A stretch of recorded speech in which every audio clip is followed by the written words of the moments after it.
Saudara, kita akan belajar Broers en zusters, wij zullen leren bahwa hubungan Tuhan dengan kita itu hubungan orang tua dengan anak. een relatie tussen God en ons is een relatie tussen ouders en kinderen. Untuk apa saja pasti harus mikirkan hubungan ini. In alle opzichten moeten we deze relatie bedenken. Kalau ada di antara saudara sampai sekarang masih merasa kesulitan mengikuti Tuhan, Als u tot nu toe nog steeds het probleem hebt om de Heer te volgen, mungkin juga saudara sempat berpikir, aduh beratnya jadi orang Kristen itu. misschien heeft u ooit gedacht, ja, het is zo zwaar om een christen te zijn.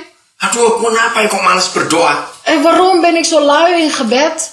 Heran kalau aku baca majalah nggak ngantuk, baca Alkitab aku ngantuk. Zo verbazingwekkend. Als ik tijdschriften lees, dan krijg ik geen slaap. Maar bij lezen van de Bijbel, dan krijg ik wel slaap. Kenapa kalau aku dengar firman susah ingat, kalau ingat cerita film gampang sekali En ingat. waarom is het zo moeilijk om Gods woord te onthouden, terwijl het heel makkelijk is om een film te onthouden? Nah, semua itu karena hubungan papa dengan anak dengan orang tua itu yang kita nggak pernah miliki. En dat alles is veroorzaakt omdat wij geen relatie hebben tussen ouders en kinderen. Oke, sekarang saya akan ajak saudara memikirkan fakta ini. Ik wil u leren om deze feiten na te denken.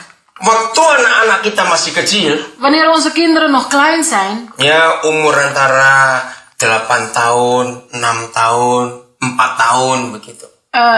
in de leeftijden van 8, 6 of 4 jaar. Nah, apa bedanya kalau mereka sudah dewasa?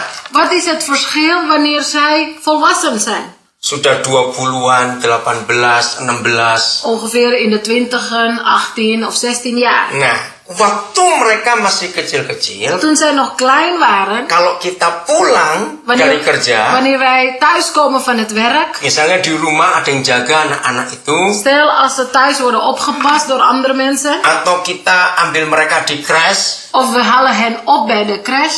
Nah, waktu kita pulang ke rumah, Op het moment dat wij thuiskomen, apa yang kita kerjakan untuk anak-anak itu? wat doen wij voor die kinderen?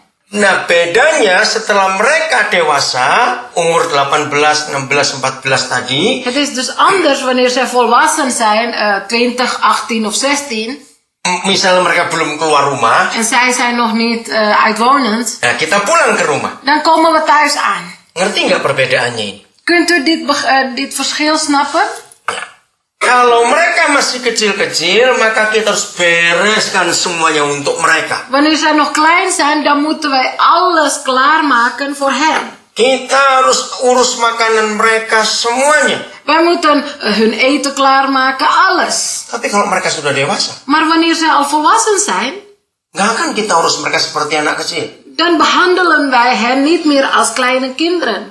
Waktu mereka masih kecil-kecil, Toen ze nog klein waren, kalau mereka di rumah, wanneer ze thuis zitten, sudah selesai makan misalnya, bijvoorbeeld ze zijn al klaar met eten, biasanya anak kecil-kecil rebutan permen, rebutan ini, lari-lari semuanya begitu. en die kinderen die maken heel vaak lawaai omdat ze graag snoepjes willen of gaan rennen hier en daar. Tapi kalau mereka sudah dewasa, Maar wanneer ze al volwassen zijn, maka masih rebutan permen. en als ze nog steeds ruzie hebben met elkaar vanwege snoepjes, Betapa sedihnya hati kita. dan zullen we zeker verdrietig Ada worden. yang salah ini atas anak-anak ini. Want dan is er iets verkeerds bij die kinderen.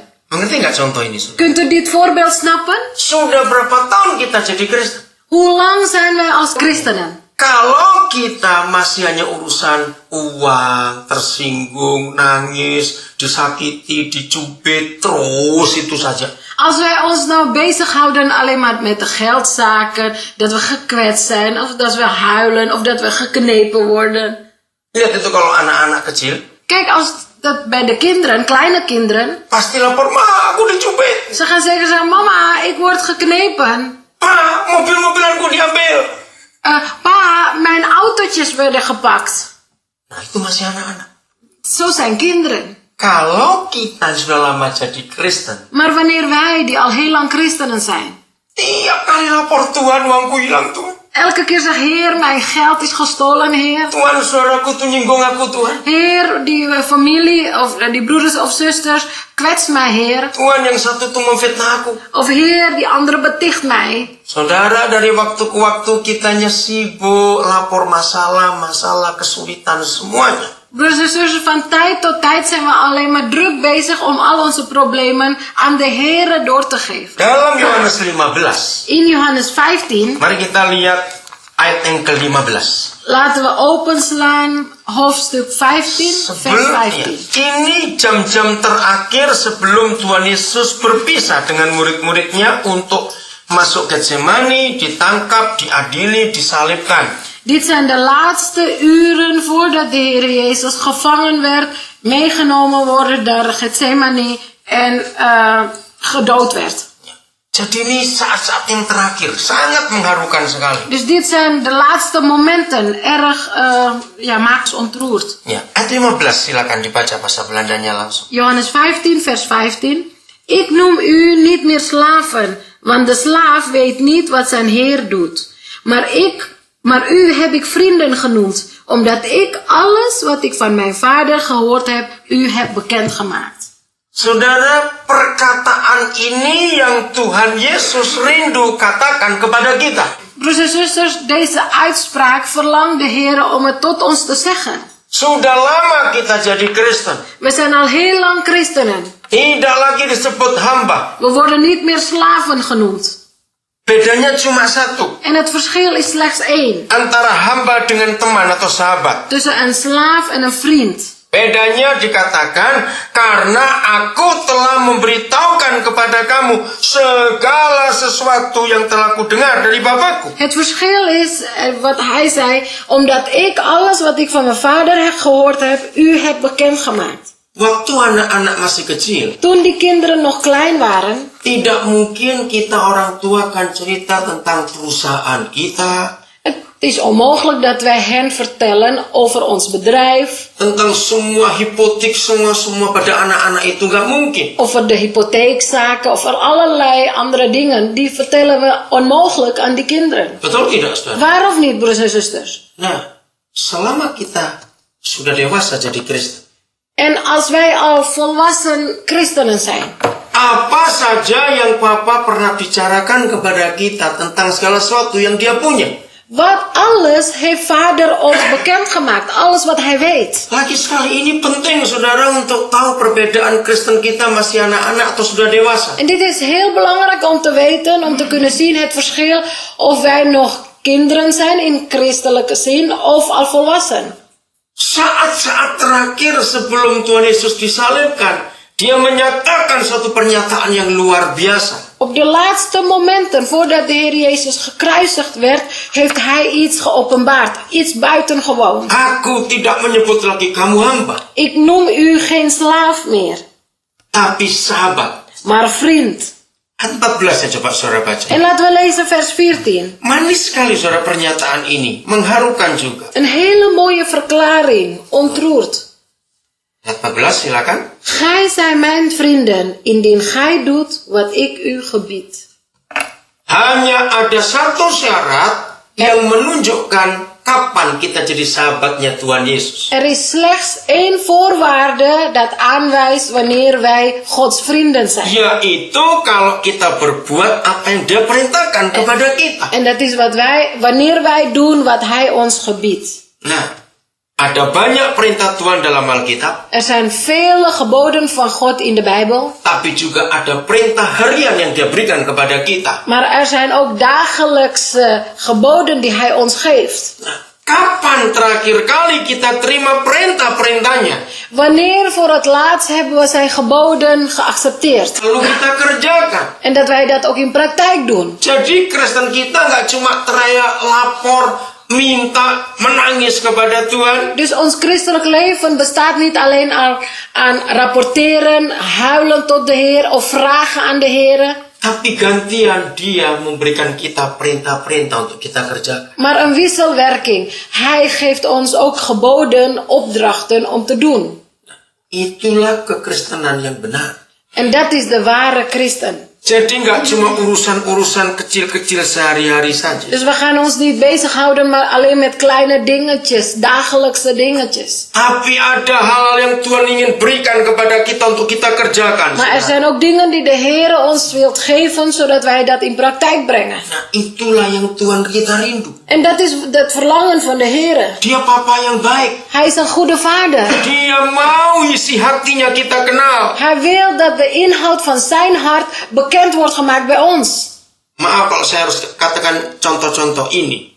Sorry als ik deze voorbeelden moet aanhalen. Ada begitu banyak orang tua kecewa dengan anak-anaknya yang sudah dewasa. Er zijn heel veel ouders die teleurgesteld zijn in hun volwassen kinderen. Hanya karena satu hal. Alleen door één ding. Anak-anak nggak bisa ngerti keinginan orang tua. Omdat de kinderen de wil van de ouders niet kunnen begrijpen. Maaf, saya cuma beri contoh ini. Sorry, ik geef u alleen maar één voorbeeld. Kalau ada yang mengalami, jangan saudara tersinggung. Als u dit zelf hebt ervaren, wilt u alsjeblieft niet gekwetst voelen. Tapi biarlah perasaan itu kita berikan seperti itu Papa kita di surga. Maar laten we dat gevoel ook geven aan onze hemelse Vader. Betapa sedihnya dan kecewanya dia kepada kita. Zo verdrietig en zo teleurgesteld zal hij zijn. Sudah berapa tahun kita jadi Kristen. Wij die al zo lang christenen zijn. Tapi tetap belum mengerti apa yang Papa mau untuk kita kerjakan. Maar we begrijpen telkens niet wat de Vader wil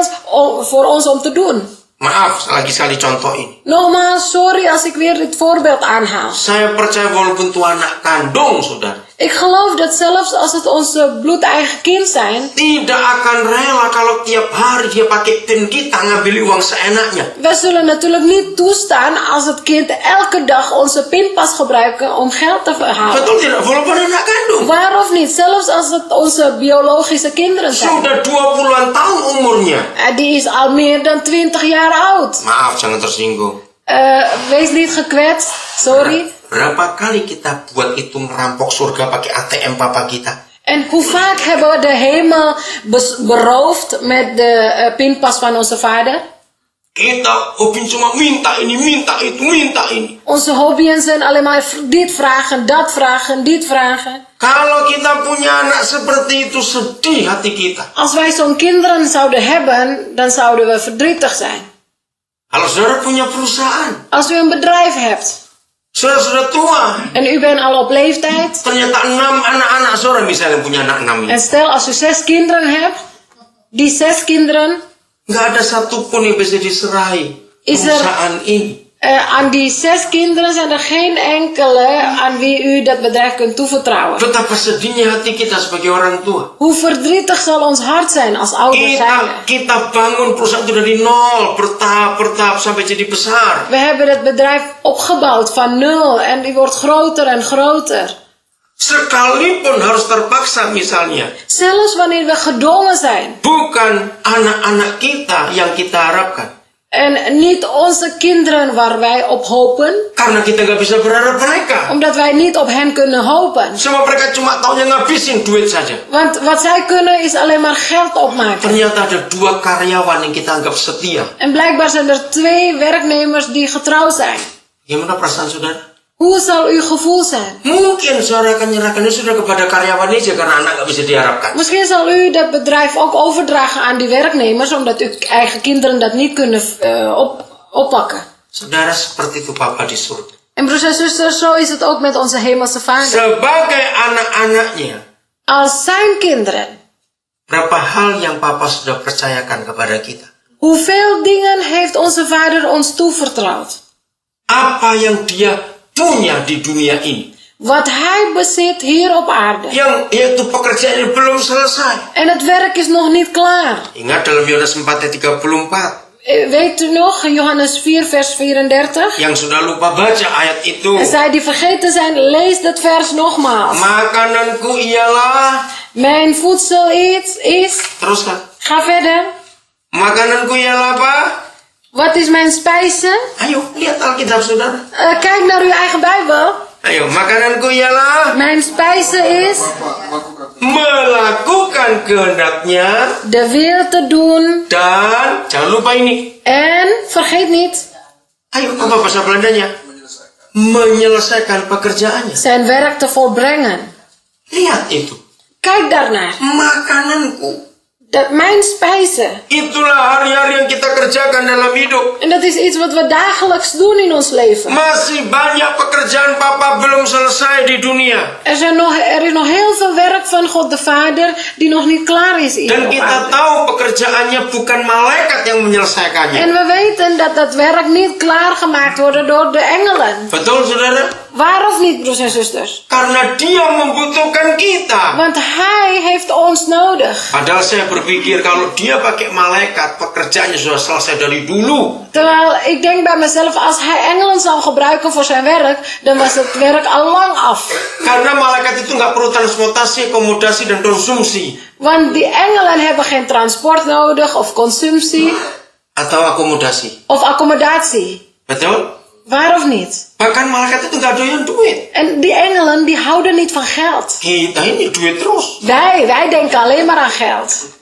Jadi kalau Papa mau pakai malaikat, pekerjaannya lebih cepat selesai. Dus als de Vader de engelen zou gebruiken, dan was het werk al lang af. Tapi dia nunggu kita. Maar Hij wacht op ons. Kapan kita bisa mengerti?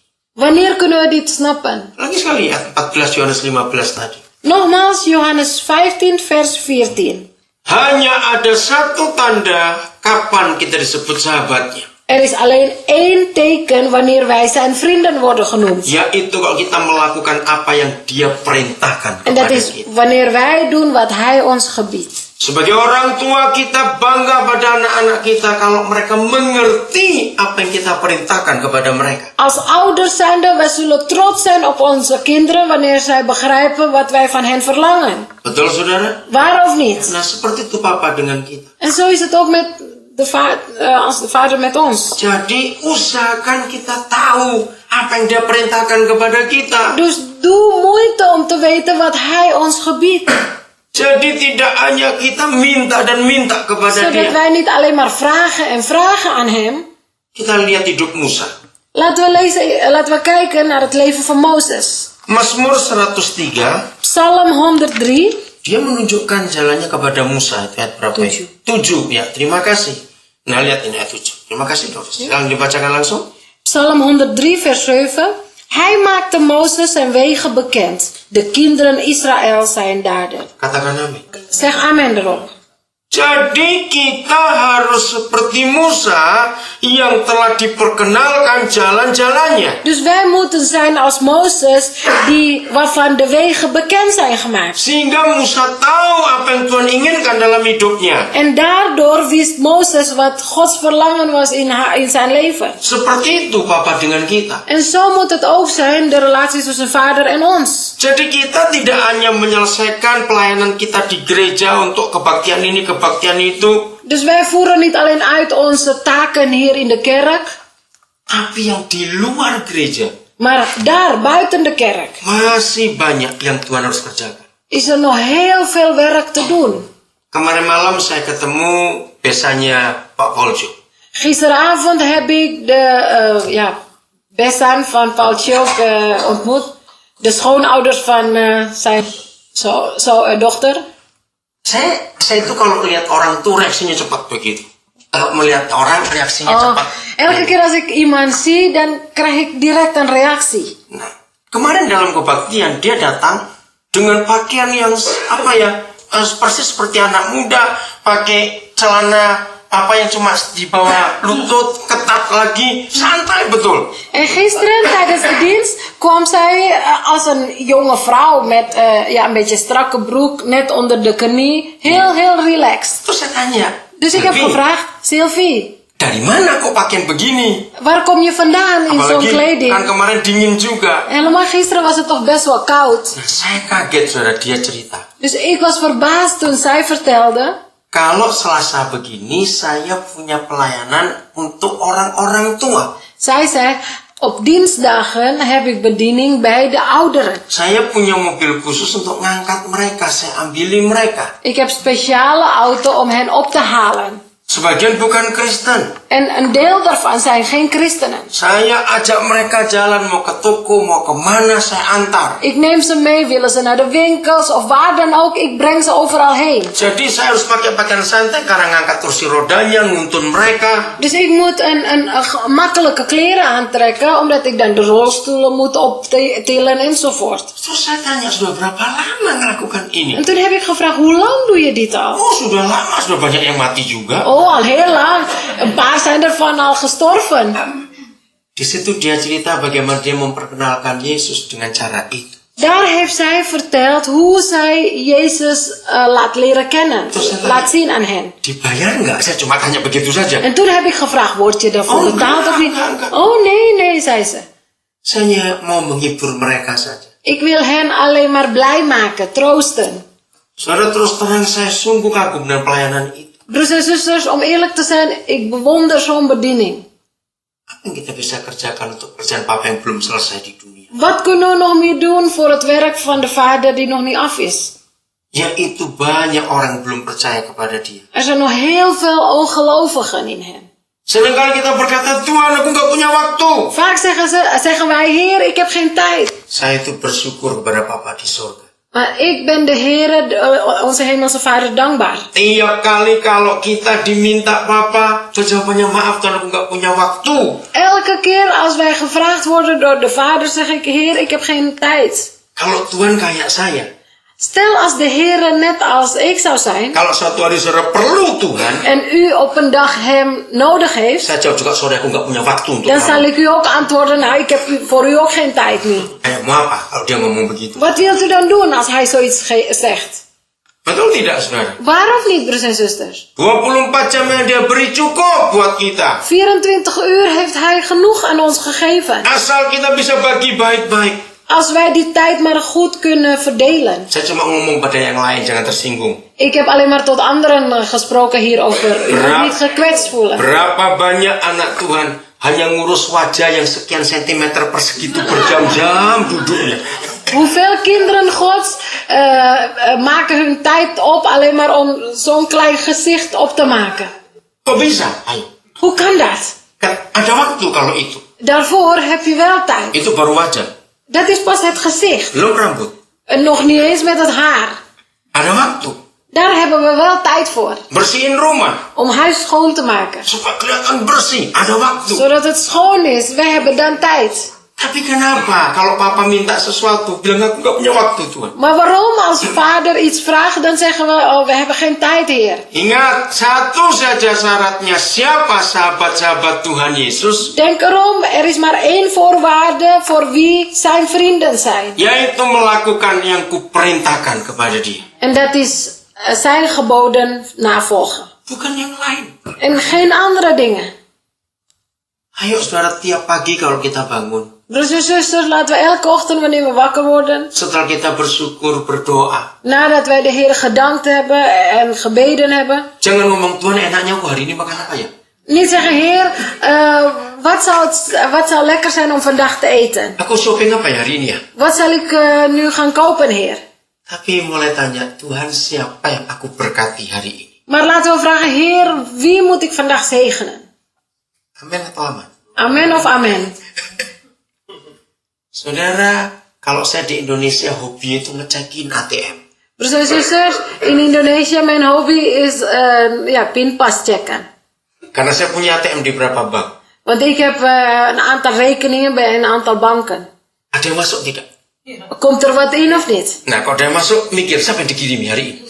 Dus als er wat binnenkomt, dan denk ik, ja, wie heeft dat gestuurd? Bukan, saya mau beli apa? Bukan begitu. Niet, wat wil ik nu kopen? Nee, zo denk ik niet. Kalau saya pergi begini, ATM saya tinggal semua di Indonesia. Als ik zo op reis ben, dan laat ik alles achter in Indonesië. Ada bendara-bendara kami yang ngurus itu. We hebben daar penningmeesters die dat alles regelen. Dan mereka akan ada laporan, masuk berapa, tahu saya beri order, kirim siapa, terus begitu. En zij zullen een rapport uitbrengen. Ja, hoeveel komt er in en hoeveel wordt weer uitgegeven. Karena kami berdua bisa berkata cukup kepada Papa. Want wij met z'n tweeën kunnen voldoende zeggen tegenover de Vader.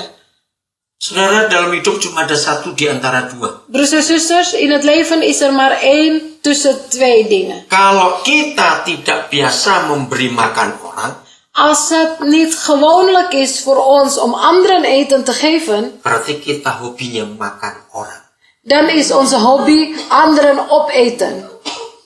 Loh, betul tidak? Waar of niet? Kalau kita tidak terbiasa memberi makan orang, Als ons gewoonte niet is om anderen eten te geven, berarti kita suka makan orang. dan houden we ervan om anderen op te eten. Coba mikir baik-baik. U moet goed nadenken hierover. Saudara, semua orang bisnis, Broers en zusters, alle zakenmensen, semua, alle mensen, kalau bisnis, wanneer ze zaken doen, itu pasti makan orang. dan eten ze mensen op. Loh, betul tidak? Waar of niet? Dan itu tidak dosa. En dat is geen zonde, Memang itu hukum bisnis. want dat is de wet van de zaken doen. Sebaik-baiknya seorang dokter, saudara. Hoe goed, hoe lief, hoe aardig een dokter ook is, Kalau ada dokter jangan tersinggung. als er doktoren zijn in ons midden, voel niet gekwetst. Nggak ada lah dokter dengan harapan, mudah-mudahan sehat semua ya orang-orang sekampung ini. Geen enkele dokter hoopt dat alle mensen gezond blijven. Ayo jujur. Wees nou eerlijk. Walaupun nggak pernah ngomong. Misschien zeggen ze dat nooit. Lo betul nggak? Waar of niet? Orang yang punya perusahaan kematian, Zij die uitvaartzaken hebben. funeral, nah, perusahaan kematian itu apa itu? Ja. Ja. Uitvaart. Oke.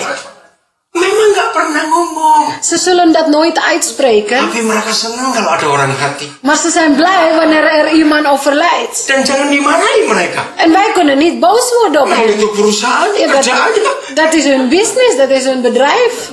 Lo betul tidak? Ja, waar of niet, broers en zusters?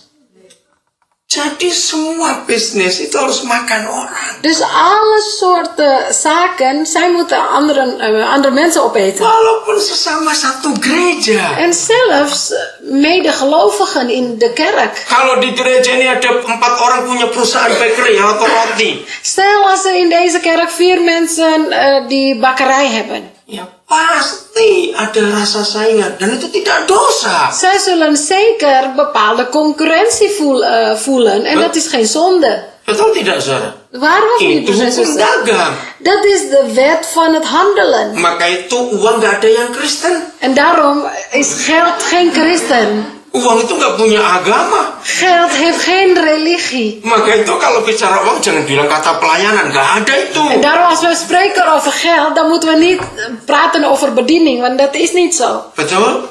Waar of niet? Maka itu kalau kita tidak terbiasa memberi makan orang, Dus als wij niet gewoon zijn om anderen eten te geven, kita pasti akan makan orang. Dah, gitu saja. dan zullen we andere mensen opeten. Kapan terakhir kali kita memberi makan orang? Wanneer voor het laatst hebben we anderen eten gegeven? Ya, jawab dalam hati supaya orang nggak dengar. Geef antwoord in uw hart, zodat anderen het niet hoeven te horen. Apa yang kita pikir kalau kita bangun pagi? Waar denken we aan wanneer we opstaan, 's ochtends vroeg?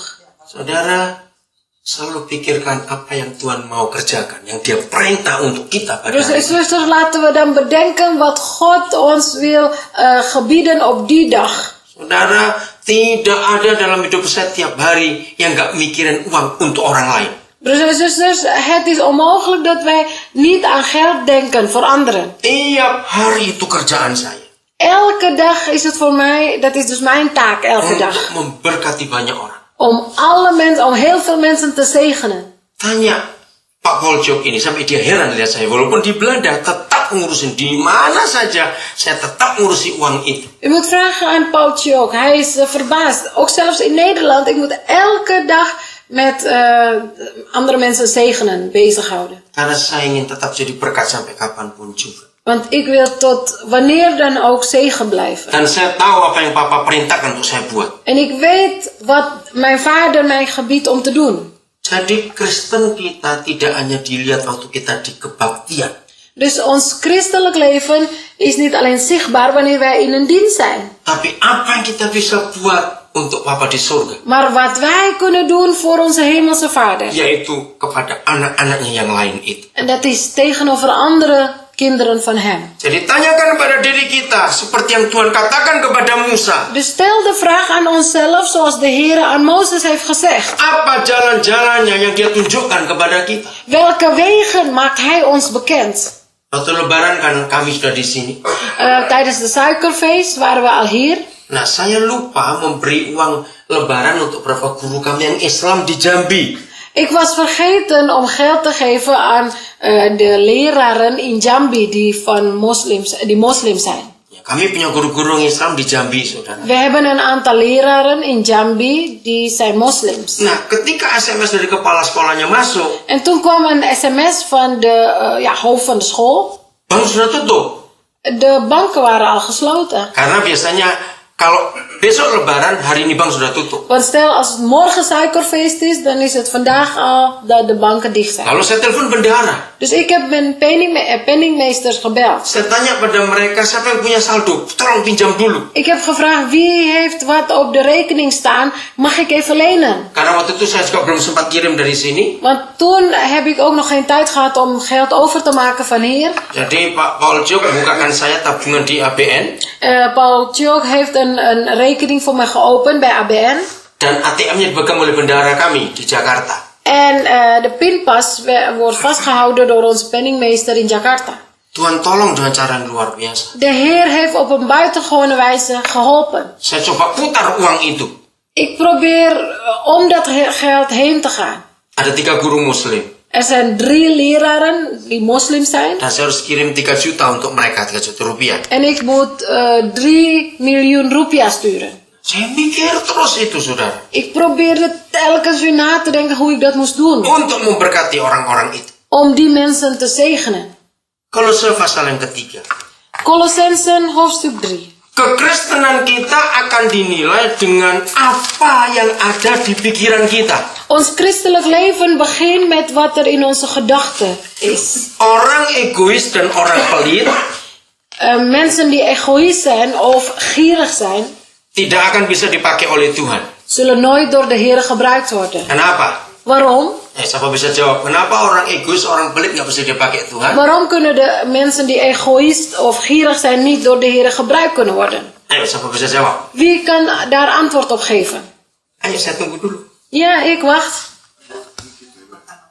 Makan orang, oh pintar juga. Kenapa? Nah itu, mikir di sini terjemahkan. Die denken dus aan zichzelf. Terus makan orang juga hobinya. En ze eten mensen op. Ya. Enggak. Orang pelit dan orang egois nggak bisa dipakai Tuhan. Mensen die gierig zijn of egoïst zijn, zullen nooit door de Heer gebruikt worden. Tuhan nggak mau berkelahi dengan orang itu. Want de Heer wil daar geen ruzie mee maken.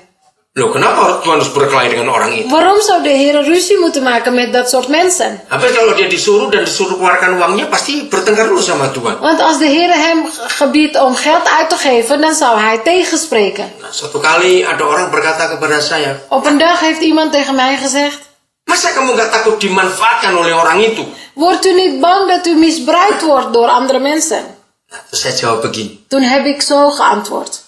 jujur ya saya bilang, Eerlijk, zeg ik, selama kamu hidup, zolang als je leeft, kamu sering atau tidak pernah memanfaatkan Tuhan. misbruik je de Heer vaak of nooit? Saudara jawab apa? Wat is dan uw antwoord? Apa? Sorry. Nah, ya sudah. Ja, klaar. Kok nggak amin? Jadi jangan takut dimanfaatkan orang. Dus u moet niet bang worden dat u misbruikt wordt door anderen. Karena kita sering juga memanfaatkan Tuhan. Want ook wij misbruiken de Heer heel vaak. Nah, ini Kolose 3. Hier, Colossensen 3. Kita akan melihat itu. We zullen samen zien. Mulai ayat 1 dibaca. We beginnen bij vers 1.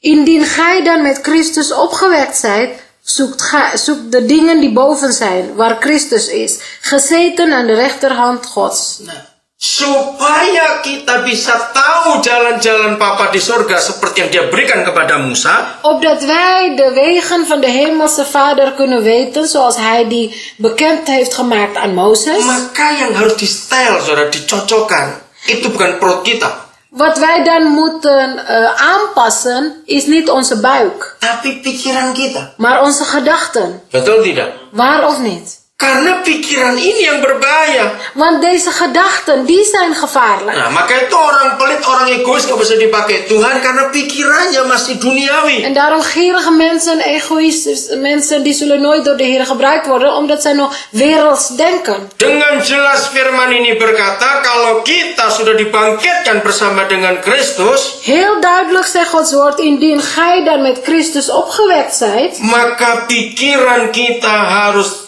yang di atas, di mana Kristus ada. dan zullen we ook dingen bedenken die boven zijn, waar Christus is. Bukan perkara-perkara di dunia ini. En niet de wereldse dingen. Ayat 2. Vers 2. Diminta lagi begini oleh Tuhan. Wordt weer gevraagd door de Heer. Bedenkt de dingen die boven zijn, niet die op de aarde zijn. Bukan yang di bumi cara kita berpikir. We moeten niet dingen die op aarde zijn bedenken. Tapi pikirkan yang di atas. Maar juist dingen die van boven zijn. Saya cuma ceritain. Ik wil u alleen maar vertellen.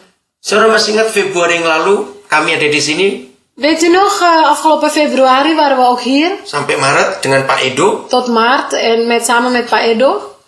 Salah satu pengurus perusahaan Sion yang dikelola oleh keluarga Job dengan timnya. Een van de leider, hoe noem je dat? Een van de werkers bij Sion, samen met een team. Namanya Ellie Visser. Genaamd Ellie Visser. Nah, itu teman baik istri saya. Dat is een goede vriendin van mijn vrouw. Menjelang kami pulang kembali ke Indonesia, ternyata dia divonis dokter kanker yang cukup ganas. Voordat wij teruggingen naar Indonesië, kreeg zij het vonnis van de dokter dat zij leed aan een hele kwaadaardige kanker. Berapa hari sebelum kami balik Indonesia, kami sempat jenguk dia di rumah sakit di Leiden. Een paar dagen voordat wij teruggingen naar Indonesië, hebben we haar opgezocht in Leiden, in het ziekenhuis. Padahal 2 minggu yang sebelumnya kami ketemu dia masih sehat, saudara. Terwijl 2 weken van tevoren hebben we haar ontmoet en ze was nog kerngezond. Hari itu kami kaget melihat wajahnya. Lihat sakitnya parah sekali. Maar op die dag waren we geschrokken om haar zo te zien. Haar gezicht, de ziekte was zeer ernstig. Seminggu kami tiba di Indonesia, dia meninggal. Een week toen wij in Indonesië waren, overleed zij. Waktu itu menjelang Paskah, saya harus melayani retreat di New Zealand, di Auckland. Toen was het bijna Pasen. Ik moest een retreat leiden in Nieuw-Zeeland. Saya lihat visa saya masih ada. Ik kijk, mijn visum is nog geldig. Saya tanya pada istri saya, pergi nggak kita? Ik heb aan mijn vrouw gevraagd, gaan wij daarheen of niet? Waktu itu belum tahu kapan pemakaman. Toen wisten we nog niet wanneer de begrafenis zou plaatsvinden. Ternyata ketahuan itu tanggal 1. Wah, nggak bisa, saya tanggal 2 harus khotbah di retreat yang di New Zealand. En het was op dag 1. Terwijl de tweede van die maand zou ik moeten preken in Nieuw-Zeeland. Waktunya mepet sekali untuk ngatur ini. En de tijd was erg kort om dat te regelen. Saudara, saya menggunakan pikiran-pikiran Kristus ini. Broers en zusters, ik heb de gedachten van Christus gebruikt. Dan karena mendadak juga. En omdat het plotseling was. Ya, karena orang meninggal kan nggak bilang-bilang. Ja, mensen die gaan sterven, die zeggen dat niet van tevoren. Saudara, broers en zusters, Roh Kudus mendorong saya harus datang untuk menguatkan suaminya. De Heilige Geest heeft mij opdracht gegeven om te komen, zodat haar man getroost kan worden. Karena dia sangat terpukul. Want hij was zeer terneergeslagen. Nah, dia sepertinya, saya takut dia kecewa dengan Tuhan. En ik was zo bang dat hij teleurgesteld zou raken in God. Karena sudah banyak yang mendoakan. Want heel veel mensen hebben voor hem gebeden. Saya belum pernah ketemu, maaf yang tersinggung ya. Saya belum pernah ketemu ada orang Belanda seperti suaminya Ellie Visser ini. Ik heb nog nooit een Nederlandse man gevonden zoals de man van Ellie Visser. Dia begitu cinta istrinya, luar biasa.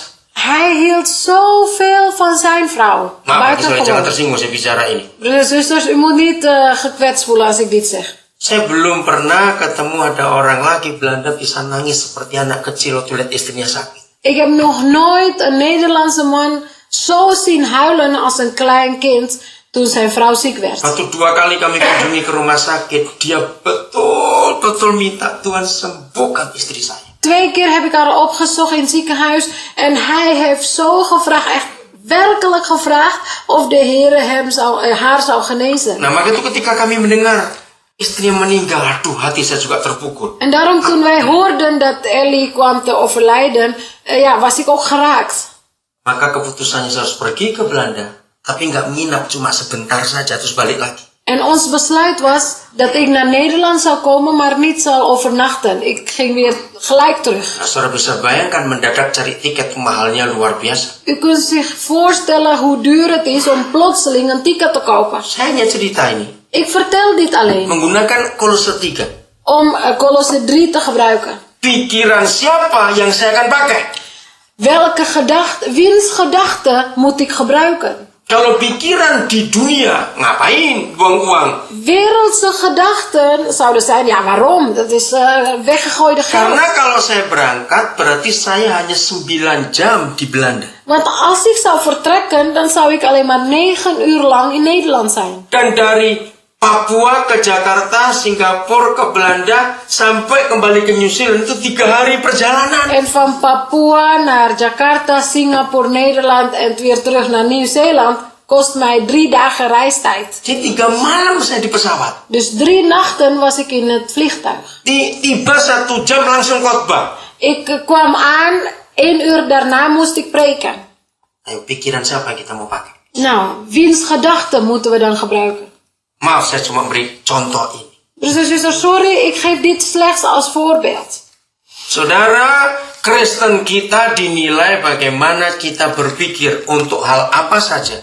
Broeders en zusters, ons christelijk leven wordt gemeten op de manier waarop wij denken. Pakai pikiran dunia ini di bumi atau pikiran Kristus yang di atas? Gebruiken we de wereldse denkwijze of gebruiken we de gedachten van Christus om dingen te denken? Semua hukum Tuhan, Alle wetten van God, ya semua, allemaal, itu nggak pernah cocok dengan hukum dunia ini. zullen nooit kloppen met de wetten van de wereld. Ya atau tidak? Waar of niet?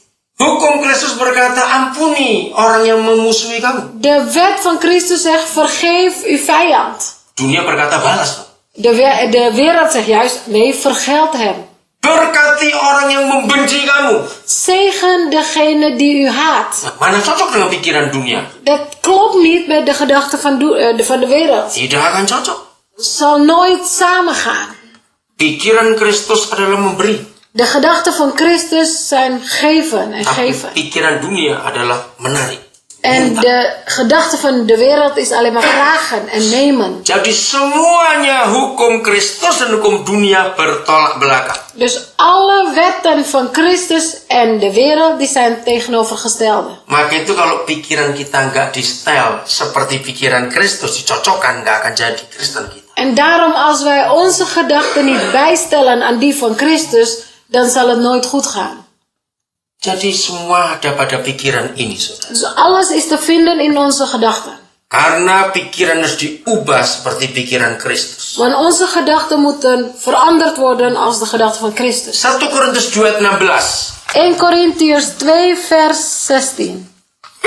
1 Korintus 2 ayat yang ke-16. 1 Korintiërs 2 vers 16. Mengapa Bapak kita minta kita punya pikiran ini? Waarom vraagt onze Vader ons om deze gedachten te hebben? Supaya kita bisa sejalan dengan Tuhan. Opdat wij samen met de Heer kunnen wandelen. Ya, silakan. Weet gij niet dat gij Gods tempel zijt en dat de geest Gods in u woont? Oh, 2 ayat 16.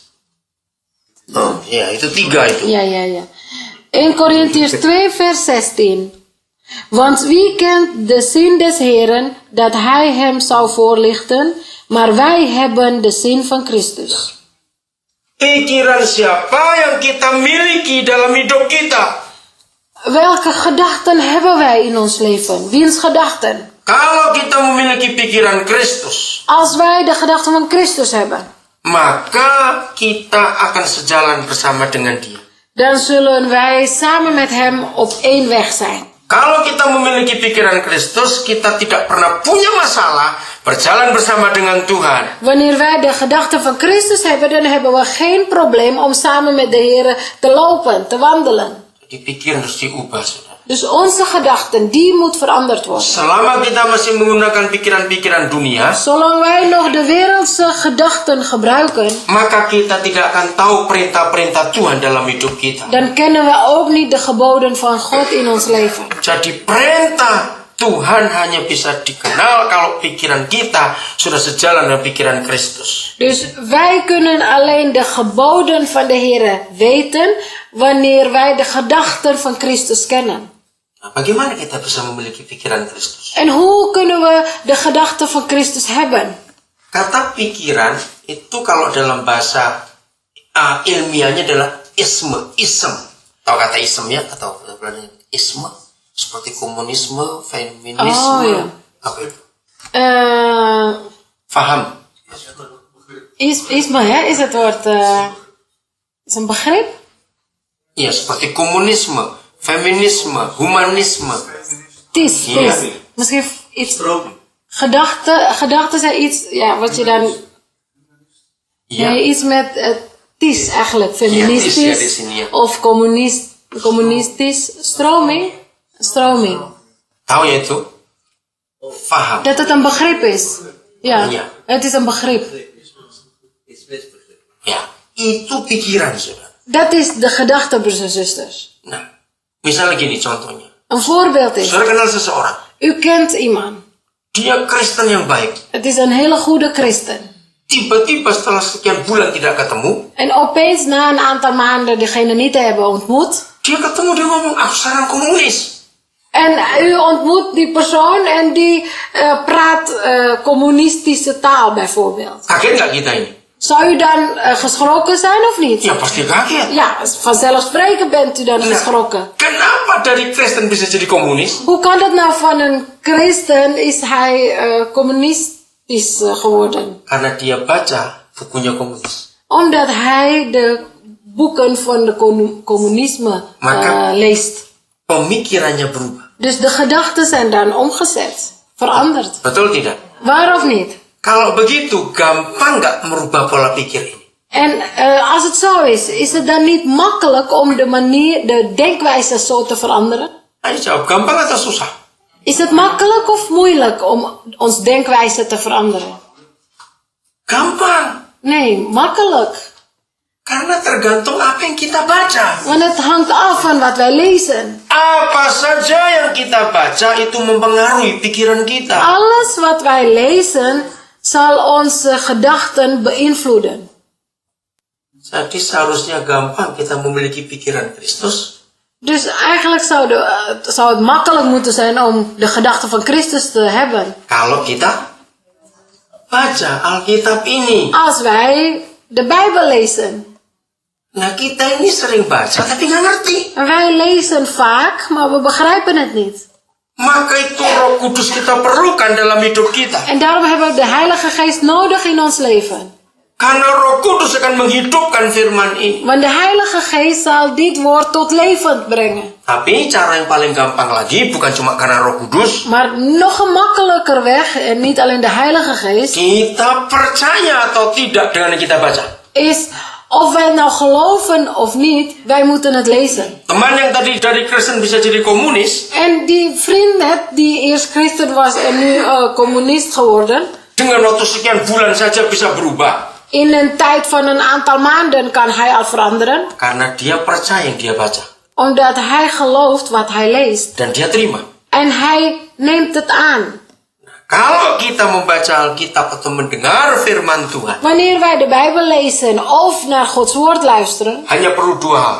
we hebben slechts 2 dingen nodig. Mau percaya Willen we geloven dan menerimanya. en willen we het aannemen. Hari Senin malam, Maandagavond, ya jadi hampir jam 12. Waktu Edo telepon jam berapa? Jam 12 ya? Hampir jam 12. dus bijna 12 uur. Pak Edo telepon saya. Pa Edo heeft mij gebeld. Lewat 06-nya Pak Paul. Via de 06-nummer van Opa Paul. Nah, saya lihat itu di Indonesia, di Papua itu hampir jam 6. En ik keek, in Papua was het al bijna 6 uur 's ochtends. Pagi sekali, kenapa ini telepon? Zo vroeg in de ochtend, wat is er aan de hand? Saya kaget waktu dengar kabar. Ik was geschrokken toen ik het nieuws hoorde. Salah satu anak kami yang kami sekolahkan dari TK dan sudah kuliah di Salatiga dikabarkan kecelakaan ditabrak mobil dalam badan koma. Een van onze kinderen die wij eigenlijk op school hebben gezet vanaf kleuterschool en nu studeert hij in Salatiga, had een auto-ongeluk. Nou, papa. En die lag in coma. Papa mamanya itu bapak ibu asrama, salah satu asrama kami di Nabire. En de ouders zijn eigenlijk helpers bij onze herberg. Saudara, orang tua mana nggak kaget? Ja, welke ouders zullen zich dan niet geschrokken voelen? Tapi saya langsung berkata pada Pak Edo, telepon mentornya dulu yang ada di Salatiga. Ik heb toen tegen Pa Edo gezegd, bel eerst de mentor in Salatiga. Nah, di sana jam 4 lewat, saudara. En daar was het ongeveer 4 Was uur het 's ochtends. Nog erg vroeg in de ochtend. Nah, saya tunggu kabar berikutnya. Ik wachtte op het volgende nieuws. Nah, saudara, Was een ternyata itu zuster? penipuan. Blijkbaar was het een bedrog. Nah, si ibu sudah panik mendengar telepon itu. De moeder raakte al in paniek toen zij het hoorde. Jadi sebelum dia bilang pada Pak Edo, dia sudah terima telepon dari seseorang mengabarkan anaknya kecelakaan. Dus voordat zij het doorgaf aan Pa Edo, heeft zij al gehoord van iemand het nieuws dat zijn zoon ongeluk had. Dia orang itu minta cepat kirim uang untuk bayar rumah sakit. En die beller heeft om geld gevraagd voor de ziekenhuiskosten. Nah, sudah panik bukan? Zij was in paniek, broeders en zusters. Karena percaya berita itu. Omdat zij in dat nieuws geloofde. Ya, orang tua mana yang nggak panik? Ja, Dengan welke anak ouders koma. zullen dan niet in paniek raken als ze zo'n nieuws hoort? Apalagi si penelpon bisa tahu jelas namanya, tinggal di mana, dan bisa tahu telepon mamanya anak itu. Helemaal, de beller weet de volledige gegevens, de naam, waar hij woont en ook het telefoonnummer van de ouders. Dan dia kirim uang 500.000 karena cuma itu uangnya di ATM. En die moeder heeft 500.000 rupiah gestuurd omdat dat alles wat zij had op dat moment. Makin untung lah yang nggak punya banyak uang sehingga nggak tipu banyak. Dus gelukkig zijn zij die niet zoveel geld hebben, ze worden niet vaak opgelicht. Nah, uang 500.000 untuk orang koma itu nggak bisa apa-apa itu. Ja, 500.000 rupiah Itu voor kira-kira iemand die 45 euro ya. ongeveer 45 euro voor iemand die in coma ligt. Ja, dat is niks. Saudara, begitu telepon kedua masuk, Pak Edo bilang ternyata penipuan. Dia bilang, kurang ajar tuh orang. Dus een tweede telefoontje kwam en werd verteld dat het een oplichterij was. Nou, ik was, onbeschoft is die persoon dan. Permasalahannya sederhana. En het probleem is heel makkelijk. Terlalu cepat percaya pada satu berita. Zij geloven te snel in één nieuws. Harusnya dia kan ngecek dulu telepon ke anaknya. Eigenlijk zou zij haar zoon moeten bellen om te checken. Ya, tapi orang panik mau bagaimana? Ja, zij was in paniek, dus wat kunnen we verwachten? Nah, di situ kita belajar. En daar kunnen we leren. Seandainya semua kita anak-anak Tuhan, Stel, wij allen als Gods kinderen. tiap kali dengar Tuhan ngomong percaya seperti ibu itu, Als wij telkens geloven in wat God zegt, zoals die mevrouw, nggak pakai pikir-pikir lagi. dat wij niet meer erbij na kunnen denken. Ya, harusnya dia mikir telepon anaknya dulu dong. Eigenlijk, zij zou moeten verder nadenken en zijn zoon bellen, haar zoon bellen. Karena percaya pada telepon itu. Maar omdat zij direct gelooft wat er gezegd werd Karena door si die beller. penelpon bisa punya data yang lengkap. Omdat die beller een volledige gegevens had. Ngerti contoh ini, saudara? U begrijpt dit voorbeeld? Berarti banyak di antara kita Dus veel van ons belum bisa percaya kepada Bapa di surga. kunnen de hemelse vader nog niet geloven Seperti berita-berita seperti itu tadi. als dit soort berichten. Kalau kita bisa percaya pada Bapa di surga, Als wij hemelse vader kunnen geloven, maka kita akan berubah. dan zullen we veranderd zijn. Nah, ternyata kasus itu cukup banyak di Indonesia. En blijkbaar dit soort dingen gebeuren vaak in Indonesië. Memang jahat sekali kita ini, saudara. Wij zijn best wel kwaad. Maka itu mari kita bertobat, betul. Dus laten we tot bekering komen. Jadi tahu bagaimana cara punya pikiran Kristus? Dus weet u nu hoe u de gedachten van Christus kunnen hebben? Baca firman-Nya, Lees zijn woord. dengar firman-Nya, Luister naar zijn woord.